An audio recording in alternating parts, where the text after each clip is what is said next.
Hi, my name is Elizabeth Spivak, and I am the founder of Heart and Soul Living and the author of Faith Over Fear, Time to Stop Hiding and Start Living. And ever since I wrote that book about a year ago, someone told me that I can use that pretty much as a motto to stop hiding and start living. And that's a little bit of what I'm doing here today on this webinar. And I welcome all of you joining live and those of you watching the recording later on. Welcome to all of you. Uh, for me, it's very easy to kind of hide in the background and be quiet. And it took a long time for me to feel comfortable sharing my story broadly, whether in writing or speaking, like I've done a couple of times in a larger format, but primarily one-on-one. And so I welcome you to this webinar where I'm kind of practicing what I'm preaching, choosing faith over fear, sharing some of the story of some of my life experiences and some of the lessons I've learned along the way that have made a huge difference for me, and I hope will reach into your hearts and make a difference for you as well. So to start, I just want to talk a little bit about what faith means to me, what fear means to me, and how I've seen them show up in some of the many ways I've seen them show up in my life over the years. So for me, faith means that I don't have to have all the answers. I don't have to be in complete control. I can do what I can and have faith and believe that there is a higher power. Whatever you call it, higher power, I say God. I know not everyone does. Higher power that runs the show, that has a plan for me and for all of us. And even when things don't go according to my plan, it doesn't mean it's not going according to a plan, a divine plan. And I've seen that many times over the years in my own life. And more recently, as I look back at some of the experiences I've had and seeing how they all fit together when you see them one after the other. Because sometimes in the moment, it's very easy to say, like, why me? What's happening? What am I doing wrong? What's wrong with me? Tears and crying and screaming and ranting and raving and complaining and frustration. Yes, all that and more. Sometimes when you see how those pieces come together and you see that it's really like this beautiful puzzle. And in the moment, we see these puzzle pieces, but we don't see them in context. Or we see a few pieces, but we see the pieces that are missing and wondering what's wrong with us that we can't find those missing pieces. So for me, faith means carrying on and moving forward and doing what we need to do, praying, and having faith that if we put in our best effort, that's really all we can do. Because no matter how much of a control freak I am, no matter how much control I want, and trust me, I want to be in control, for sure I do, no matter how much I want that, I just can't be in ultimate control because I'm a human being and that's just not in our world of responsibility. At the same time, it doesn't mean that I shouldn't do anything. It doesn't mean that I shouldn't do my part. I have to do my part. It's part of the reason that I'm here. It's part of the reason that you are here, to put in your best effort and do what you can to improve your own life, to improve the lives of the people around you and the world around you. Whether these are people you meet directly or people you never meet, across time, across space, there's a lot of impact we can have, like a ripple effect, whether we see it or not, or feel it or not directly. And at the same time, of course, there's the fear part of the title, which is faith over fear. Fear can be very pervasive, and it could show up in ways sometimes that are pretty common and some ways that we wouldn't necessarily expect. Many of you have probably heard the term fear of failure, fear of rejection. We don't want to be told no, whatever the context is, whether that's wait for a job interview or in a relationship or pursuing a business opportunity or any aspect of our life. It's really hard to hear the word no because we don't just take it as no to this particular situation at this particular time. It feels like someone is saying no to our very essence sometimes, and that can be really, really painful. And sometimes we're afraid of incompetence or looking like we're a fool, like looking like we don't have it all together, looking like we're not in control. And then we're afraid of what people would think of us if they saw us in that light. So there's a whole fear of trying something new, because when you're new at something, most likely you're not going to be the best ever at it. Maybe it won't even look very good on the outside. I know for me, perfectionism has been something that's got in my way many a time, because if I couldn't do it really well, or close to perfect, if not perfect, then I kind of felt like maybe I shouldn't try it all because I didn't want to embarrass myself and I didn't want it to look bad. And like, thankfully, I was a very good student in school. And when I had those moments when things didn't go so smoothly and I got results on tests that I was not happy with at all, and I felt that part of my identity slipping away from me and wondering, well, if I'm not a good student, then who am I? So that whole fear of failure or fear of not measuring up really took center stage. It really got in the way, because the only way we can try new things is by being willing to stumble and fall and not always look so pretty doing it. But it can be very challenging to do that. At the same time, and for some people this is a bit more surprising, but for me it's at least equally as true, is fear of success. Because sometimes we don't feel like we're worthy of that success. Sometimes we are afraid of what life would be like if we become successful at something. We're afraid of being overwhelmed. We're afraid of feeling like we'll always have to achieve that high standard. If we're really good at something, if we succeed at something, if we do it once, if we do it twice, we feel like we always have to do it. I think if you're someone who already feels like there's so much on your to-do list, there's so much that you need to take care of and that you're responsible for, do we really want to add to that list and add more to things that we need to be really, really good at, more things that we need to stay on top of? And how do we handle if that's financial success, or if that's just getting out there, more people seeing us success, more eyes looking at us, more eyes evaluating us? It can be very challenging sometimes to feel like we're successful and then feel like, oh my goodness, how do I maintain that? Like, was it just a fluke? Or like, who am I to be successful in this? And those inner voices start going on and on and on.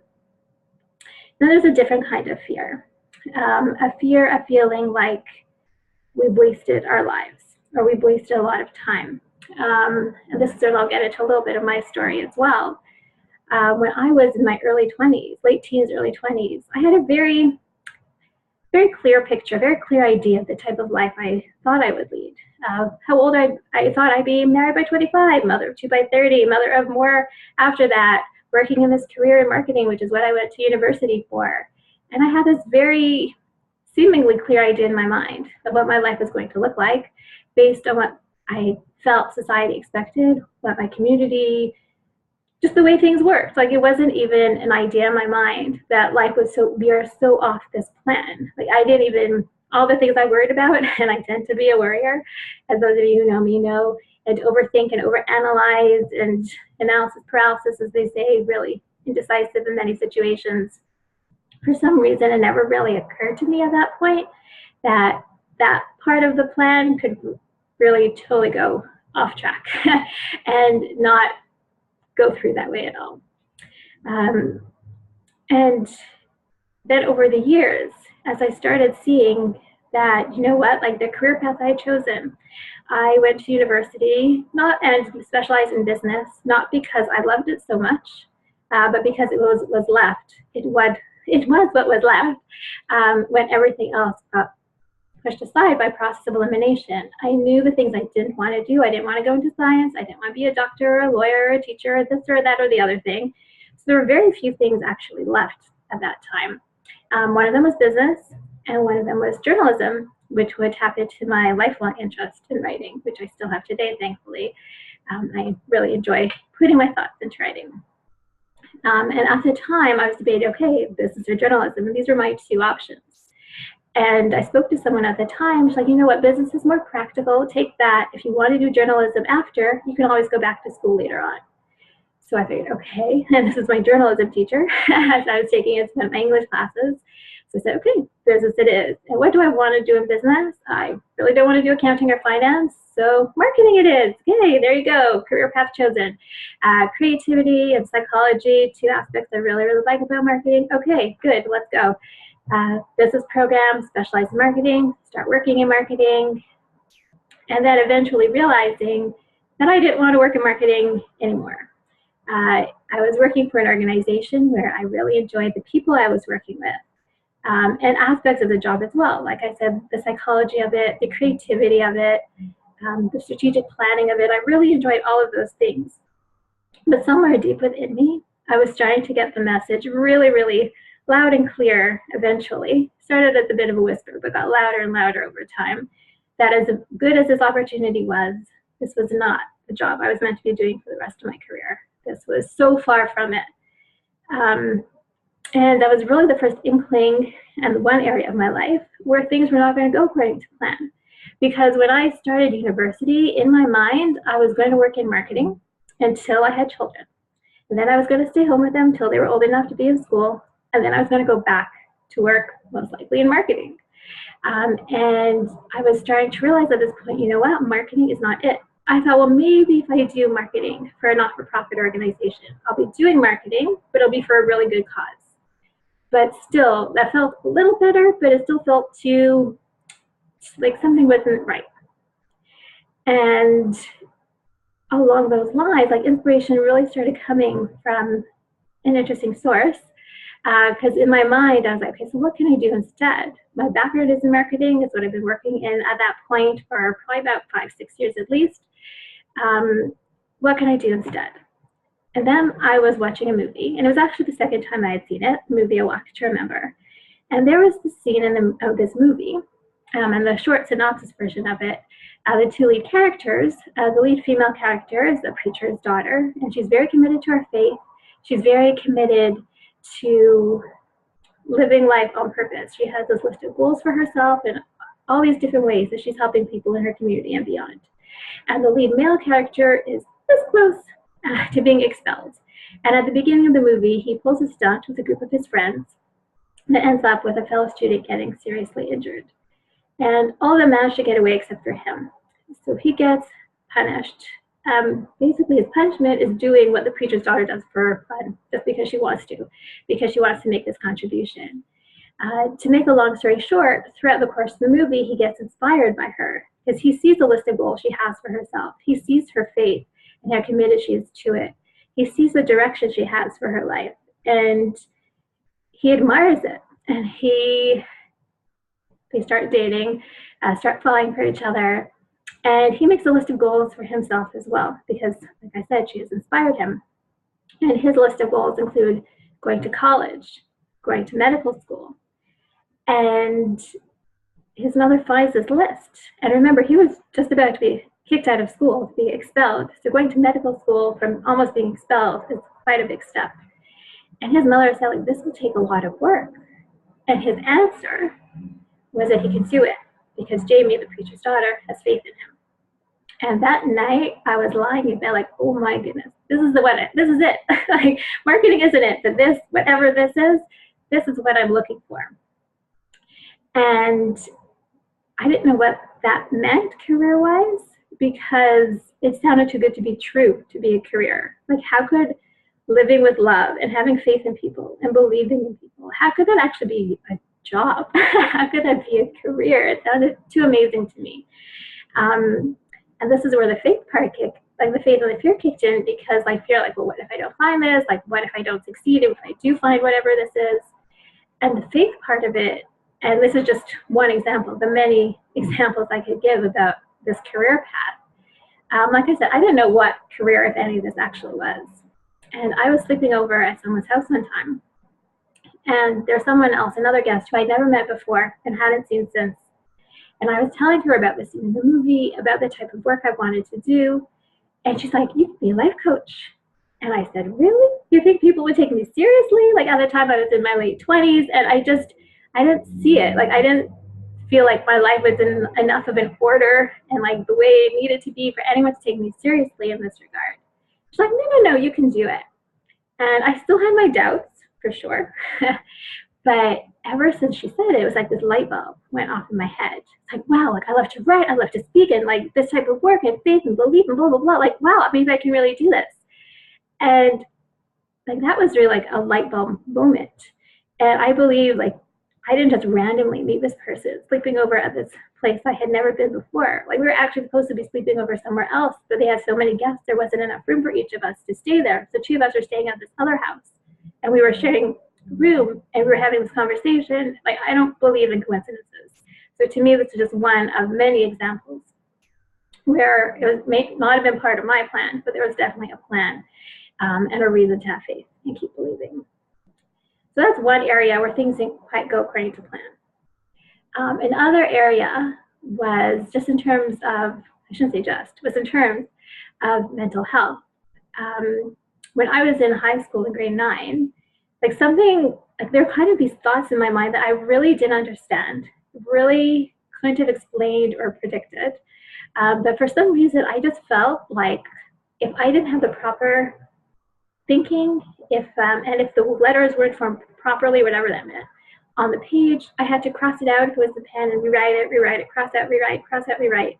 Or if it was the pencil, erase, rewrite, erase, rewrite. And it felt like it was driving me a little bit crazy, to be honest. Like I had no idea what was going on. I just knew it felt like something I needed to do. And then I remember that in grade 9. I thankfully don't remember any other real symptoms like that for a couple of years. But then I do remember listening to the radio one evening. And the radio talk show host was interviewing a mental health professional. And he was talking about something called obsessive compulsive disorder, which I can't even remember if I had heard about it before or not, but I knew that I never applied it to me in any way. And he was describing OCD, and he did it in a very simple way. He was saying for most people, like when you do something like turn off a light switch or turn off the stove, there's a switch that goes off in your brain, like ding, okay, done. But in the mind of someone with OCD, that often doesn't happen. So the person's left wondering, did I do it? Did I turn it off? Did I check it? Did I lock the door?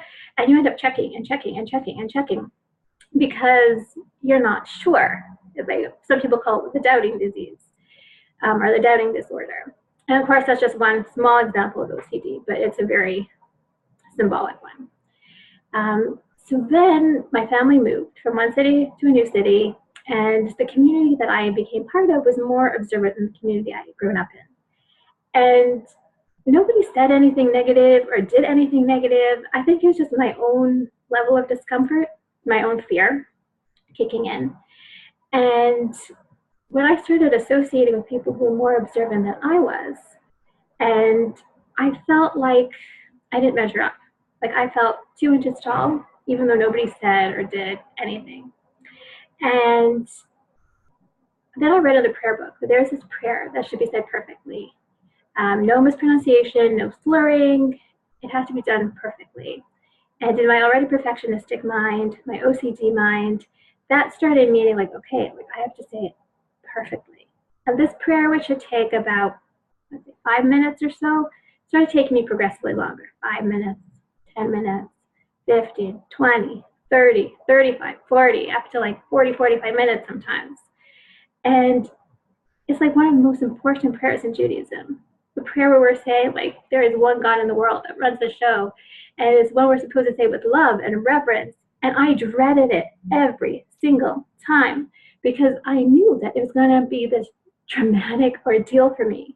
I was going to feel like no matter how perfectly I tried to say it, it would be far from perfect.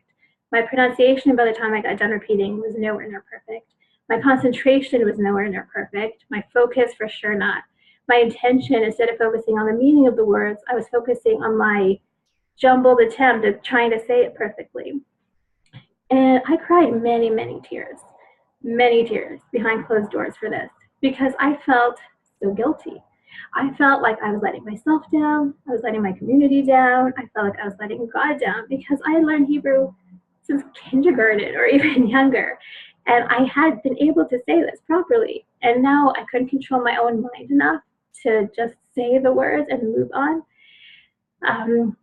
So that there were other OCD symptoms as well, that over the course of the years and all the time it was taking in my life was so disruptive. Like I would be so exhausted, I wouldn't want to say it at night. I would fall asleep and force myself to wake up at 2, 3 in the morning just to say it and feel guilty about the whole process of it, exhausting myself in the process. And I was really focusing more on the fear side than the faith side. Because if I had looked at it from like, would God really want me to do this to myself? I probably would have said no. And I probably would have asked Rabbi Suda. I was too afraid. I was too embarrassed. I was too ashamed. I was too worried what people would think of me if they knew this part of me. And even over the many years, when people would compliment me or say nice things about me, I would, of course, be grateful. But I would also wonder, would they think the same of me if they saw the real me? If they knew this part of me? It so amazed me that people could say, oh, you're so calm. You're so calming to be around. Like, would people think that? Like how are there these two so different parts of the same me? So that was another area where things didn't really go according to plan. And those are just two examples. So for the sake of time, I'll leave it there. But not everything always goes according to our plan, that's for sure. So what did I learn from some of these experiences that I hope you can relate to and learn from as well, when things don't always go according to plan? The whole marriage by 25, mother by 30. Also, let's just say that didn't happen either. So what are some of these lessons that I can learn along the way? So the first lesson I want to share with you is it's so easy to get lost in what we think are our weaknesses, the areas where we feel we don't measure up, where we've fallen short, where we stumble, where we're facing challenges in our life in one way or another. And we lose track of our strengths. We lose track of the areas where we are so strong. When people were complimenting me and I was dismissing it because I was saying, well, if they knew this other side of me, would they think the same? Just because I have OCD doesn't mean that my strengths don't exist. It just means I was really focusing on the challenge of the OCD. I was focusing on the areas of my life that weren't going according to plan, where I felt like I was falling short in some way. But those areas where, thank God I'm strong, or thank God you're strong, they are just as real, if not more real in some ways, than those areas where we're facing our challenges, those areas where we think are our weaknesses. And I remember when I was doing my coach training, they had us do this online survey, and I'll be sending out the link afterwards as well. So if you don't receive the link, you can send me an email at elizabeth@heartandsoulliving.com, and I'll send it out to you. It's called the VIA Survey of Character Strengths. And one important thing to realize with that is it evaluates us based on 24 different strengths. So even the top ones are the ones where we're especially strong. The ones at the bottom of the list doesn't mean we don't have them or we're not strong in them either, just it's a relative thing. Because I remember when I saw what my 24th one was, like, oh my goodness, like I don't, like, it's just a relative thing. We're especially strong at the top couple. And when I was doing my training and I saw what came out on the top, my top 5 or 6 strengths, like, wow, like, yeah, this is me too. Like, I'm not just the OCD. I'm not just the career path that kind of went a little differently than most people. These are my strengths as well. For me, some of the things that came out on top were faith and future-mindedness and hope and optimism and learning and open-mindedness, and things that I hold in very, very high esteem, things that are very, very important to me. So when I did the survey, it was really a way for me to see my strengths in a way that I hadn't necessarily seen them before. Because here I was giving a name to some of these feelings I had inside, some of these things that I didn't even think about because they came more naturally to me than some people, and other people have strengths that come more naturally than to me. So what were these things that I was really taking for granted, that I was almost dismissing because I was paying so much more attention to all the areas I felt I was falling short. When you do the survey, I really encourage you to pay attention when you get those top 5 or 6 strengths as results, to pay attention to where are these areas showing up in my life right now, and how much do I value these? Like, how important are these to me? Like, these areas where I'm strong, how important are they to me? How much do I value them? And also start paying attention to areas where you see them showing up right now and areas where you can incorporate them even more and more. Because like I said, it's so easy to sell ourselves short. It's so easy to not give ourselves credit where credit is due. And we would be a lot more likely to give other people credit in the same situation than we would be to give ourselves that same credit. So I'm giving you that credit, and I'm giving you a tool for how to do that as well. And if you can't wait for the link because you're so excited, you can look up Authentic Happiness and the VIA Survey of Character Strengths to do that survey online as well. The second lesson that I learned was, no, my life didn't necessarily go according to plan. It didn't necessarily match the lives of all the people around me. Some by circumstance, if you want to put it that way, some by choice. There were some decisions that people were making and some path they wanted to pursue that just didn't feel right to me because they didn't match up with what I believed in. They didn't match up with my values. So one really important lesson is to get really, really clear on what matters to you most of all. It's very easy to look to others to see what matters to them or what seemingly matters to them and say, well, if it matters to them, it should matter to me. If everyone is viewing success in a certain way, for example, then I should measure success in the same way. And if everyone is going based on a certain timeline, I should go based on that same timeline because that's what's important, right? If everyone or seemingly everyone is doing that. But one thing I've learned along the way numerous times is that just because something works for someone or because someone has made that choice for whatever reason somewhere along the line, may not work for them, first of all. But second of all, it definitely doesn't mean that it works for us. For me, one of my biggest measures of success is, can I look myself in the mirror? Can I look myself in the eyes and feel good about myself? Am I doing what I feel is right? Even if a lot of people are doing something different. Even if society is telling me that what I believe is old-fashioned or crazy or archaic. Even if some of the people closest to me feel like I'm losing my mind, for lack of a better word. Even if they feel like I should just do what everyone else is doing. Even if, like, when my university calls and asks me about certain career things, I know it's not going to match the typical answer. Even if, like, when I was in elementary and high school, I was among the most observant religiously observant in the school. For example, I would eat kosher food. Most of the people in the school I went to wouldn't. Not that there is anything wrong with them. I'm not saying that, but I'm saying for me, eating kosher food was how I was brought up. It was so important to me. So even if I was going to be different than the crowd, it was important for me to stay true to who I am within what I believe in. So the second tool that I would invite you to really pay close attention to is what matters most to you. Not to your family necessarily, not to your friends, not to your community, society, the media, online, print, blah, blah. Not any of those people. What matters most to you? What lights you up? What makes you feel really, really good about yourself? Where are you incorporating these values in your life right now? Where are you not incorporating them in your life right now, and how could you bring them more into your life in the future, like starting in a moment from now, starting right now? And who can you run these ideas by? Because as important as it is to listen to ourselves and filter out all these external voices, all this noise, at the same time, we can lead ourselves astray sometimes too. So it is important for sure to run these things by someone you trust, that you admire greatly, to help keep you on the right track. And even if you're starting on the right track, sometimes we get distracted and sidetracked. So what can keep you moving forward on the right track, on the track of what you believe in? What can you do to live with integrity, that even if nobody knows whether you're doing the right thing or not, you'll know, God will know. So how can you keep yourself in integrity as well? And some ways that you can determine, like aside from answering these types of questions, are also thinking about those moments when you feel most at ease with yourself, when you feel most what people call in flow.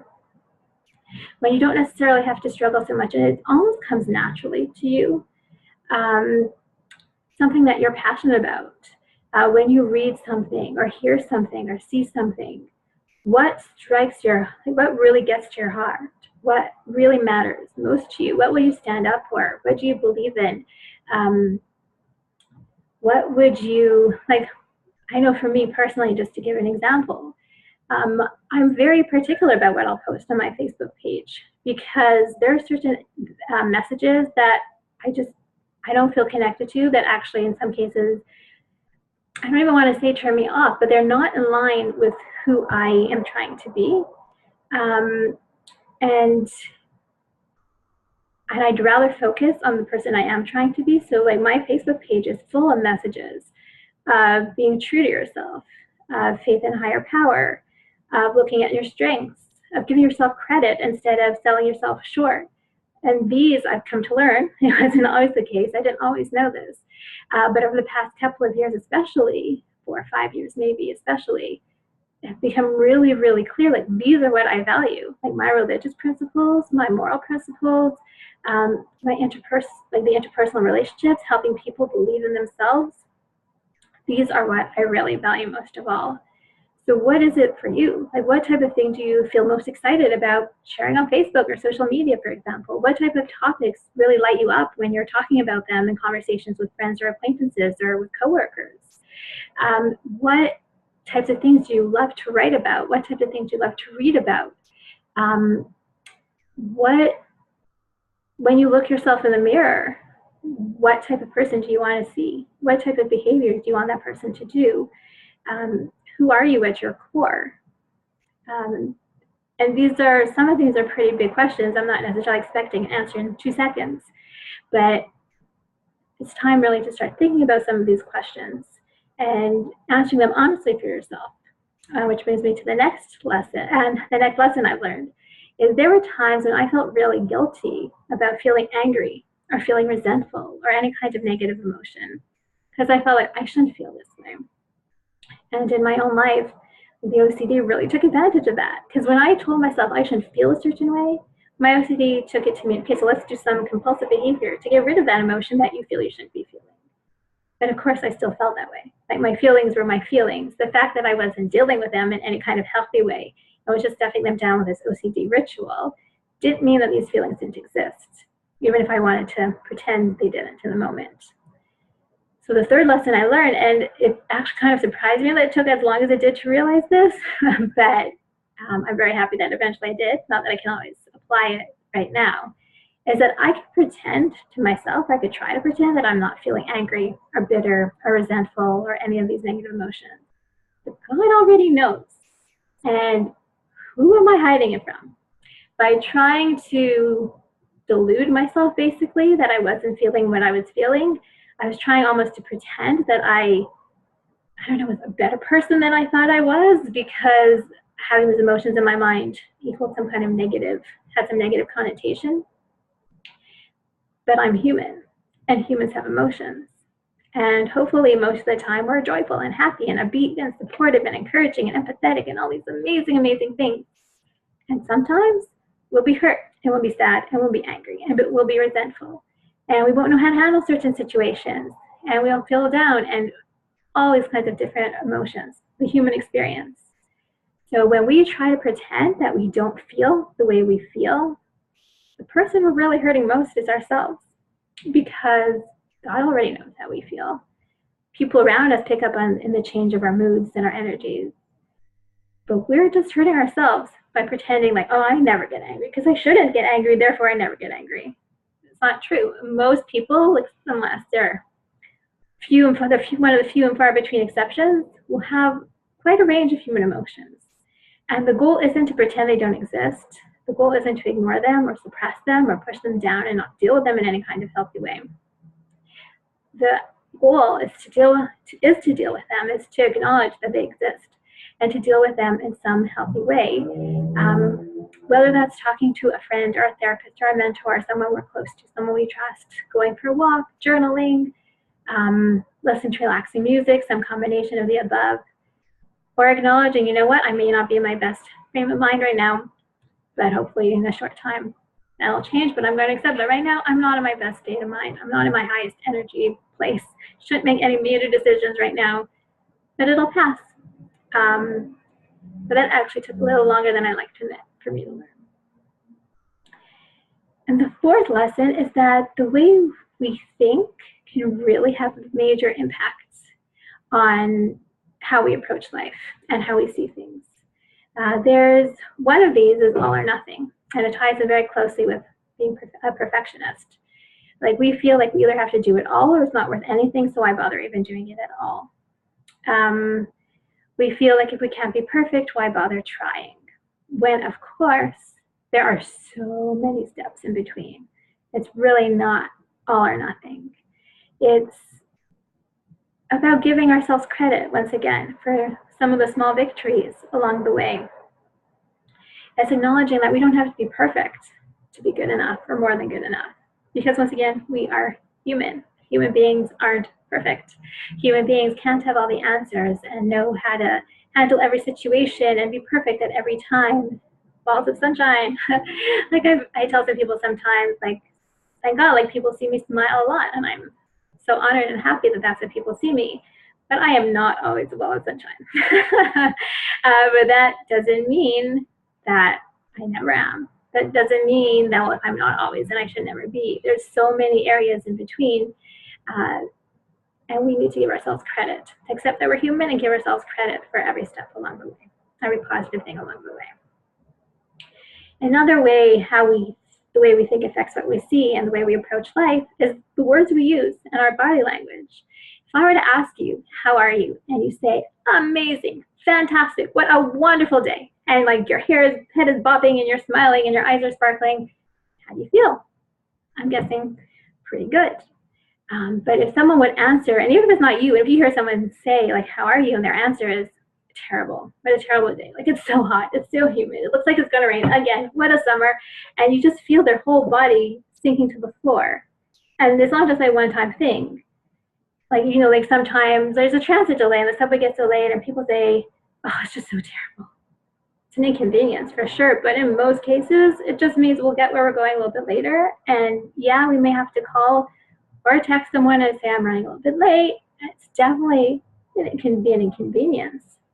But is it terrible? Like in the grand scheme of things, like things that happen in the world, is it so terrible that you want to tell yourself that on a regular basis and change the way that you think about your day, about your life, about the world in general? Is it really that really the case? So sometimes we're just thinking like, well, it's just words. It's just, you know, a roll of the eye or a wave of the hand or what have you. But especially if it's done consistently over time, the words we use and the body language we use can really have an impact on the way we see the world around us and the people around us. And another one is mind reading. Sometimes we assume that we know what other people are thinking or why they're behaving the way they're behaving, when in reality, that could be totally off the mark. For example, if two people are talking and stop talking when you walk into the room, what do you think? What do you say that's about? Is that because, oh, they were talking about me and they didn't want me to know that they were talking about me? Or could they be talking about something totally unrelated? It was something a little bit maybe embarrassing or private or personal for them, and they just don't want anyone to know. It has nothing to do with me at all. Equally likely. But chances are, and for me too, like the natural default is like, well, if they stop talking when I walked in the room, it must have something to do with me. When in reality, people are doing things and going about their lives for so many different reasons that most likely really have nothing to do with me at all. But if I start saying that they're doing these things and it's all meant to hurt me, or who knows what, it's going to affect the way I see them and the way I see people around me, the level of trust I can have with people. And I'm not talking about giving people your banking information unless you really trust them, but just in day-to-day interactions. Do you want to be the type of person who's suspicious of everybody you meet? Or you know what, I want to give them the benefit of the doubt. Like I said, I'm not giving them my banking information, but I can say hello, give them a friendly smile, and unless they prove otherwise, believe that they're at least trustworthy on that level. Another way of thinking is the need for certainty and control. Like I said earlier on, I definitely am one of those people that like to be in control. The OCD anxiety side of me goes full out on that one. There are things like I don't even like to plan ahead because there's so many unknowns or you're planning into the future. But at the same time, feeling like we need to control the future and we need to know, we need to be certain, keeps us from trying so many new things, because there is very little that's actually known that we can control. And if we won't try anything new until we can control it, we're going to just sit in our homes and like lock the door and really not try any of these things, new things at all. And so it's about being a little open-minded, of course, tying in with who we are, what matters most to us. It's not just trying anything for the sake of trying something, but don't needlessly limit yourself either, just because you can't control it, just because you can't predict the outcome with certainty. There's also what I call don't think about pink elephants. Because when I talk about pink elephants, don't think about pink elephants. Don't think about pink elephants. What are you thinking about now? Pink elephants. So sometimes people say, well, I'm not going to focus on this or that challenge. I'm one example I've given in the past is like, for example, someone who's trying to lose weight, but like, well, I'm not going to think about that. And then like they're looking around and it's like, but they're so focused in their minds on trying to lose that weight that like everything they see ties into that. It's like, oh, look, that person looks fantastic. Oh, I'm sure she could eat cookies without any problem at all. Like, oh, she doesn't even have to exercise, I'm sure. Like, sure you're not thinking about weight loss? Because it sounds like whoever this person is really focused on what they say they don't want to focus on. And when that focus is on some kind of challenge, like, I don't want to think about that challenge. I don't want to think about it. I don't want to think about it. I don't want to think about it. I'm not thinking about it. The only thing you're thinking about right now is that thing you say you don't want to think about. So I'm not saying it doesn't have to be addressed. It doesn't have to be thought about at some point, but it should really try your best not to make that the focal point of what you're thinking about day in and day out. Focus more on the areas, like we talked about earlier, the strengths and your values, what matters most to you, the type of contributions you can make in the world, the amazing light you see in the world around you, the small moments that are so meaningful, that mean so much, that people, when they do something small for you, when they hold the door open for you, when you just make that bus. There are so many different areas in our lives that we could really choose to focus on what we're grateful for and what's amazing and the light and love in the world, instead of focusing on the so-called negative. So really pay attention to the way you're thinking and what you're focusing on. And like I said, yes, some of those things do definitely have to be addressed, but at the same time, try not to make them your focal point. Try to think more and more about what there is to be grateful for and happy about and joyful about. And another lesson that I've learned along the way, and I mentioned it earlier as well, is to celebrate those small victories. Because sometimes we feel like if we haven't done everything, it's like we haven't done anything. Or if we haven't done everything and reached a level of success, then we're not worthy or deserving of celebration or celebrating those small victories for ourselves because we haven't reached the end goal. This life is a journey. It's a process. In general, as life and in every different part of our lives, in relationships and work and career and every different aspect of our life. If we wait till the moment when we have it all done and it's all achieved and it's all perfect, first of all, it can be a very miserable process along the way because we'll always feel like we're not measuring up if we're not at that end goal yet. And we're losing out on opportunities to be joyful in this life as well. Like, for example, if you're trying to grow a business, for example, and you're not at the level of success that you would like, does that mean you have to beat yourself up and say, woe is me, how terrible, I should be further along, look at everyone else, and you start comparing to what everyone else is doing and how successful they are. Or in personal life, like, oh, I'm not where I thought I would be, I'm not where so many other people that I know in my community, my friends are. Does that mean I should just sit in the corner and cry because I'm not where I thought I would be or where I imagine everyone else thinks I should be? I don't feel that way at all. Like, yes, I do have moments of that, I'm going to be honest. But overall, it's like, no, each step of the way is a victory of its own. Each time that you have this fork in the road and you can choose to give up or keep going. You can choose to focus on the negative or the positive. You can choose to focus on where you're falling short or where you're succeeding, where you're showing one of your and succeeding on your own terms, like not succeeding in terms of some external measure of success, but succeeding what matters most to you. These are all major milestones. These are what build over time. It's not like you can reach some point 10 years in the future and decide, okay, like now I'm going to be happy. Now I'm going to be successful. Now I'm going to like take that courageous step. It's something that builds over time. And I just read a quote about that recently, that courage isn't something that you do, like one moment 10 years from now. It's something that you do based on those small decisions, the seemingly small decisions, which can actually be quite major decisions. But those choices and those decisions you make along the way. And it's also with the acknowledgement that like it doesn't have to be like each time you're in that situation, you make the so-called right decision for it to be worthy of celebration or worthy of acknowledgement. Because I said it before and I'll say it again, and I'll probably say it many, many times, we are human. Human beings aren't perfect. And that's how we're made. That's how we are. Yes, we have to try our best. And yes, if we stumble, we shouldn't say, well, I'm just going to continue stumbling forever then because I've made this mistake or have this weakness or what have you. but at the same time, not beating ourselves up to the point like we feel like, why even bother trying because of this mistake.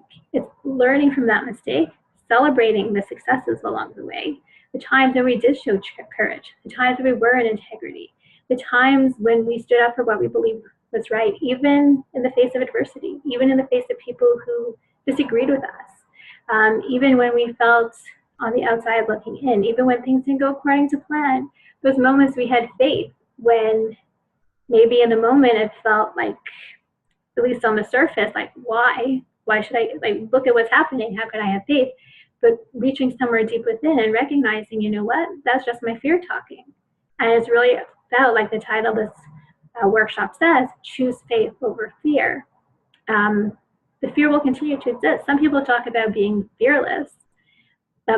Most people say, like, most people will have fear at some point. As a human, you will have fear. If you're trying something new, if you're doing something that really challenges you, likely you'll be afraid. But are you going to give into that fear on a regular basis? And notice how I said on a regular basis, because there probably will be times when most of you, most of us, me included, will give into that fear. But is that something that you want to do on a regular basis? Or would you rather, as more of a rule, choose faith in a higher power, faith in God that's running the show, so I don't have to have all the answers. I'm not totally responsible. No, I can't control everything, which is really scary. But at the same time, it's kind of liberating because I can just do my best. I should do my best on a regular basis, but the end results aren't in my hand. I can only do so much, and then as best I can, I need to let it go. But it's not just faith in a higher power or faith in God. It's also faith in ourselves, because it can be so easy to give into weaknesses or perceived weaknesses, the areas where we feel we fall short, the areas where we've made mistakes, the things we wish we could go back in time and do again differently, even though of course we can't, because there's no time machine, at least not yet, and we can't go back and undo those things that we did in the past. But we can learn from them. We can acknowledge that we're human. We can look at our strengths, whether like from this survey that I mentioned earlier, or the strengths you see in your own lives, on your own, or that other people in your lives have told you about, and we can build on those. If, for example, someone is particularly strong at being very empathetic and loving and kind, we can build on that. If someone is really good at giving love and support to people, giving encouragement, connecting people to help them find jobs or relationships or what have you, like therapists who give advice and help people through challenging situations, there are so many areas and so many different ways that we can be strong and show those strengths in our lives and in our interactions with others and ourselves. So it's about when I say choose faith over fear, like, yes, it's definitely in a spiritual sense, having faith in a higher power, but it's also about having faith in ourselves, believing in ourselves, not giving up in ourselves, even when there have been times we've been tempted to do that. Even like I said, for me, like when the OCD was at its peak, for example, and I was totally on my wit's end and I didn't know what to do, and I didn't know why what I was trying wasn't working, and I couldn't figure out why my own brain was challenging me like this. Like why I couldn't just okay, just say the words that you've said so many times before properly, like what is going on here? Having faith that even in those moments when we feel it's so dark, even in those moments when we don't know necessarily what the next step is, just having faith like we can do it, we can make it through. And when we have that faith in God and that faith in ourselves, and faith in others, and helping them believe in themselves, when they're having those moments of darkness and those moments of doubt, and shining our light and our love on them as best we can. And once again, we're human, so sometimes we're not in the best state of mind to do that kind of thing. But when those three areas of faith come together, wow, what are the possibilities? It's so amazing, because at those moments, we're doing our best to do what we're here for, to live our purpose. We're doing our best to connect to a higher power that's taking care of us at every turn. We're doing our best to take care of other people. And in those moments when they feel unworthy, or they feel like they're not valuable, or they're focusing on their darkness, we can help them see their light and see their strengths. So when we're talking about choosing faith over fear, it's about us, but it's about so much more than that. It's about the people around us. It's about the world we live in. It's about people that aren't even alive at this time, but by the result of a ripple effect, the impact we can have on them as well. So as I wrap up this webinar right now, thank you for participating in this. And I encourage you to, wherever you can, to choose that faith over fear. Faith in yourself, faith in others, faith in our higher power, and do your best to bring that all together. And as I hope you can tell from this webinar, this is something I'm very passionate about and love talking about, and can go on and on and on and on and on. So if you would like to talk more specifically about your particular situation or to continue the discussion, I encourage you to reach out to me and contact me. You can email me at elizabeth@heartandsoulliving.com. That's Elizabeth@heartandsoulliving.com. And I look forward to speaking with you soon. Have a wonderful day.